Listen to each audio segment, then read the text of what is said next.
Hello and welcome to Heal Your Heart, Heal Your Body with Marina Crispy. Episode number 19, day 12 of 50 podcasts in 60 days. Today we're going to be talking about healing your heart, to heal your body. You know, so many of us are diagnosed with autoimmune diseases like I am.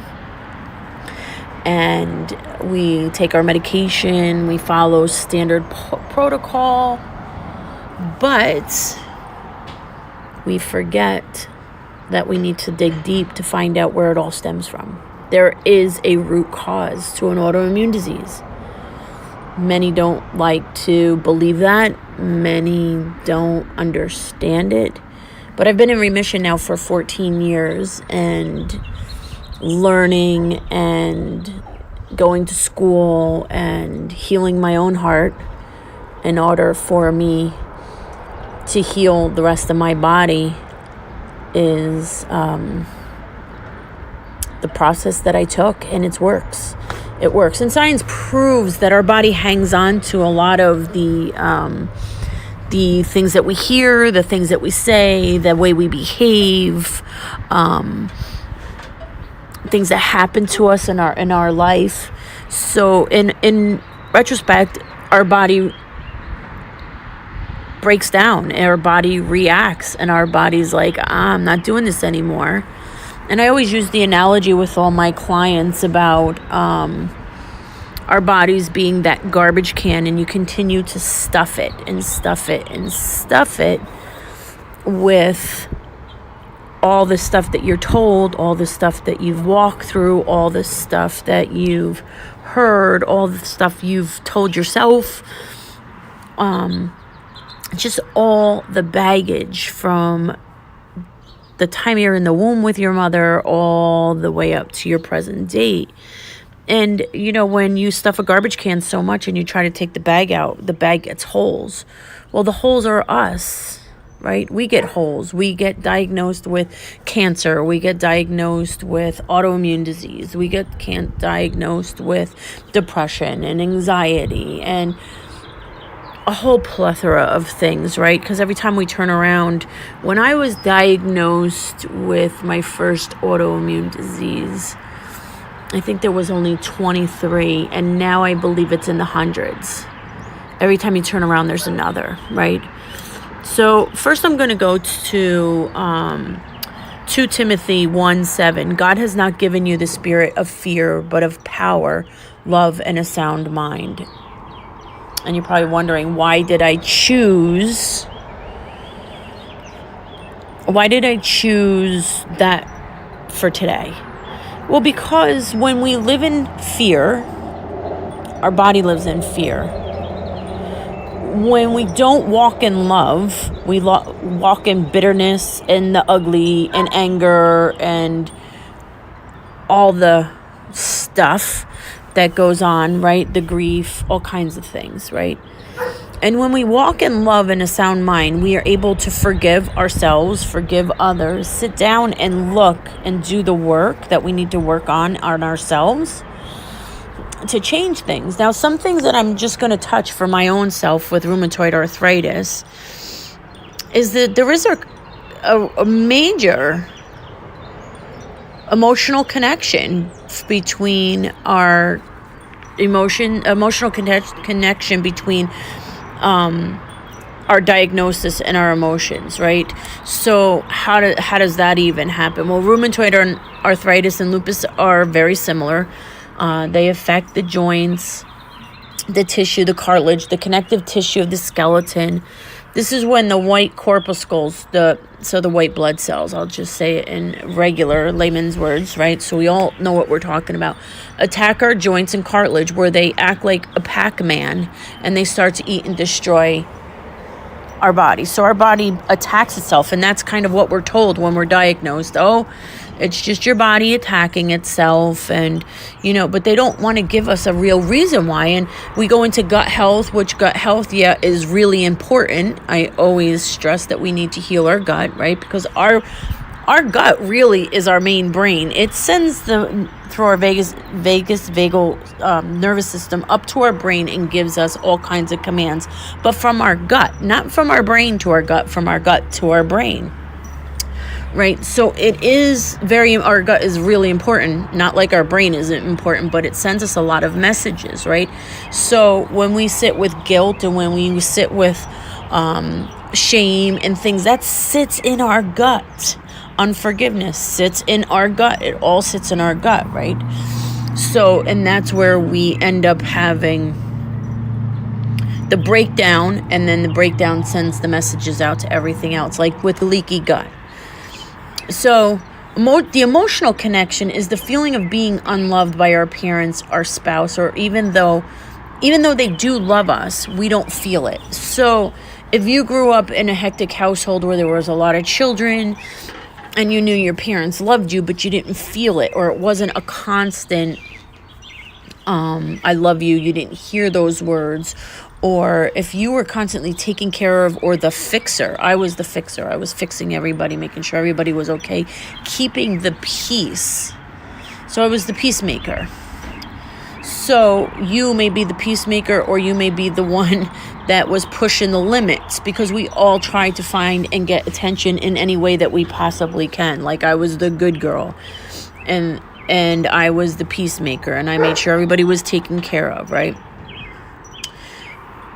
Guilt or lack of self-esteem, which can lead to self-abuse or self-attack. So if we have a lot of guilt in us, like if we didn't behave the way we were supposed to, or if we didn't get the attention, or if we acted out or whatever, and we carried a lot of guilt for whatever your reason may be, or you have lack of self-esteem, where you're told that you weren't smart enough, you weren't good enough, you weren't pretty enough, you were too heavy, you were too skinny, you weren't good at sports, the list can go on and on. That can lead to self-abuse or self-attack, where we continue to tell ourselves those things, or we think we can't progress and move forward in those, in our life, in those things that we want to do, be it be an entrepreneur, be it that we want to be a physician, or we want to be an actress or an actor, or we want to, work for this company, and you've heard all your life that you're not good enough, you aren't going to amount to anything, you're not pretty enough, you're not talented enough, the list can go on and on. So we continue to feed ourselves that. Just like the disease of rheumatoid arthritis and lupus, it's our body self-attacking its joints and itself. We do the same thing. We attack ourselves, right? So in the process of this, and this is why I grabbed 2 Timothy 1:7, because God has not given you the spirit of fear, but of power, love, and the sound mind. So we don't have to live in fear. And we have the power in us. But the thing is we need to get to that power. We need to find out where we lost that power. We need to do the work with the person who took that power away from us. And we're all responsible. I mean, at 2, we're not responsible for ourselves, or at 5 or at 10, but at 48, I'm responsible for myself and how I react and how I behave and how I treat myself. So there's a responsibility factor on myself, right? And giving walking in the love of love instead of anger, bitter, and unforgiveness, and having the sound mind. The sound mind is the peace that comes with it. So there's several things that we can do, is recognize the injury to your soul. Where did it happen? Who were the characters that played in that part of your life? Was it your mom? Was it your dad? Was it your siblings? Was it a bully at school? Was it your dad bullying your mom and you just witnessed it? Or your mom bullying your dad and you were just there? So there's a lot of factors. Who were the characters that played in that part? Responsibility, taking the responsibility for your actions and your contribution to the event. Now, if you're 2 or 3, or if you're a child, hold on, I'm going to have a noisy,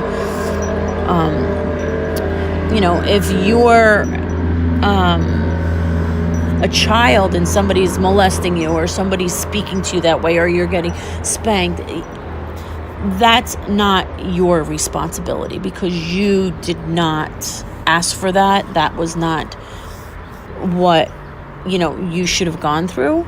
But when we get older in life, it is our responsibility to heal from that. Be it go to therapy, be it go to somebody in functional medicine, like myself, be it a coach, be it somebody who is trained in there to help you pick that root cause. I always talk about when you're digging for the root cause, it's almost like you're weeding your garden. You're pulling out all those fluffy dandelions that are all in your grass and in your flower beds, and then you get rid of them all, and then you go back to the self-sabotage and the self-hurt, and playing those same recordings over and over again. Instead of planting flowers and waiting for a beautiful flower garden, you're going to replant the weeds. So we literally want to pull the weeds out and not replant. So we don't want to revisit that over and over again to the point where it beats us up. We can revisit it and say, oh yeah, that happened, but we don't have to get in, have it be triggered and have that whole tailspin of the depression comes back, self-harm, harmful self-talk, those kind of things. We want to heal from that. So that's where our responsibility comes in. Repent. So admit where you contributed to the event or what happened. So if you contributed to it, say you're sorry. Apologize to yourself. Tell yourself you love you. Forgive you. These are really important areas of our life where we need to do this so we can have a successful life. We don't get stuck in the quicksand of the baggage that we claim and we carry with us day in and day out, right? Because our relationships are going to suffer, whether you're married or if you're single and you're dating somebody. With your children, that's going to suffer because it's a circle. I fell in this circle with my own children, right? So the circle of how my dad was a strict and a complete disciplinarian and on us all the time, and I was like, I was never going to behave that way, and I did. And then I had to find alternative ways of dealing with it. If you want to learn about that, you can go to a podcast on here that I have, Raising Boys on Car Rides. I explain exactly how things happen in there, right? Forgiveness. Forgiveness is so important. You need to forgive them, but not for them. So some people are like, okay, Marina, how am I supposed to forgive my uncle who used to touch me inappropriately, and I'm supposed to just say it's okay? It's not saying that it's okay. But giving him that I love you, you don't even have to say it to him. You can write him a letter. You can just journal it. But release what you're hanging on to, because it's not making him sick. It's making you sick. Or having a demonstrative father like I had. I needed to do my work with him. And then I needed to do work with my mom, where I needed to forgive her because she didn't step in. So there's stuff. We have to find the characters, where they played, what roles they played, how they contributed, how they were avoiding things because they didn't want the stuff, right? So forgive them and yourself for your own personal healing, not for their healing. It has nothing to do with them. Absolutely nothing to do with them. And then resist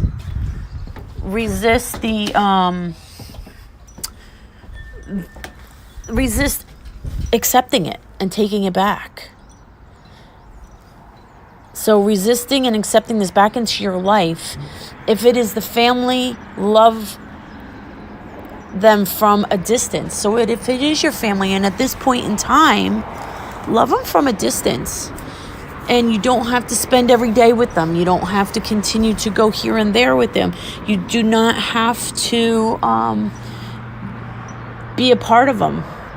But you can love them from a distance. And I know you're probably saying, oh, that's horrible. It's not horrible. Sometimes you just have to put those people, as Pastor Kim, Real Talk Kim says, in the balcony. Just put them in the balcony. Just get them in there and you keep them away from you. But you can just love them from there. Have a quick conversation on the phone.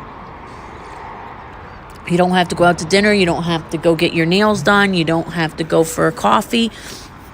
Just a quick text, or answer them. Be polite, but you don't have to submit yourself to that kind of talk and abuse. I've had to do it myself. I've got a couple of people in my family that I just needed to put them on the shelf. I'm civil. We're civil. We converse, that kind of thing, but it's not like I'm going to your house and I'm hanging out and we're going to spend a weekend on vacation together, because it's not going to happen, right? Rejoice, celebrate your achievements, your growths, the healing you have made within your life. Celebrate that. Just keep them in the forefront. And celebrate it. Celebrate how far you've come. Even if it's just a tiny little step, celebrate that step until you get to the next step, And rejoice. Restore. Remind yourself you are loved. You are beautiful. You are smart. You are talented. You are worthy, deserving of all that God has for you. And how did I do this? Sticky notes. I am the sticky note queen. I put notes to myself in the bathroom, in the medicine closet, because I have to grab my toothbrush every day, a couple of times a day. So I see the notes. I remind myself. The laundry room, when I go to open the cabinet to take out the laundry detergent, there's notes in there reminding myself that I'm worthy and that I'm beautiful and that I'm deserving of everything that God has for me. So you're probably saying this is so much work, but the work is beautiful. Because once you do the work, once you find the roots, you dig them out and you don't replant them. Promise that you will not replant them. You don't replant them. Because once we find that root, we get rid of it. The healing begins. The inflammation goes down. We're happier in our spirit. Our gut is feeling better. Our body is feeling better. We're moving better. We're carrying ourselves better.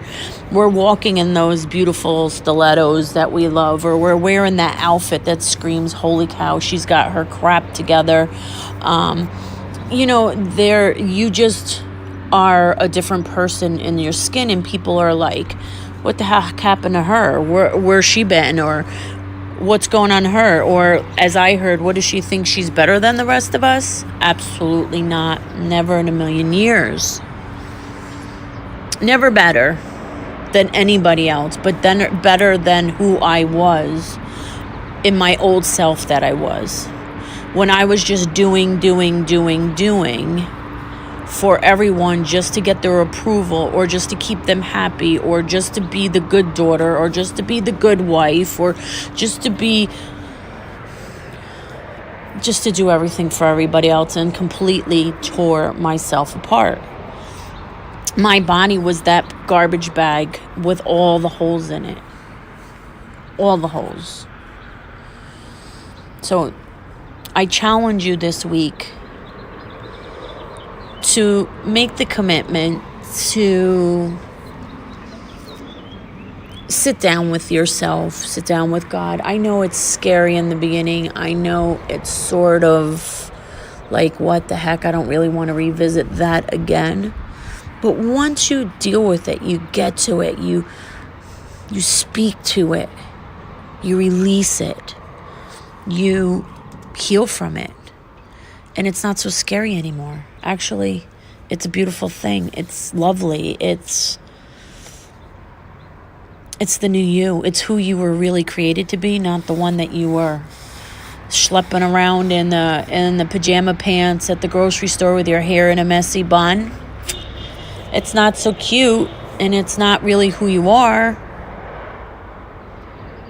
but it's just the way you were feeling. Now you're putting on those cute little jeans and that nice little top and a cute little sandal or a cute little pair of shoes, and you're feeling good when you're at the grocery store, or your shoulders are back and you're feeling like the person you're supposed to have been, not the person that you were.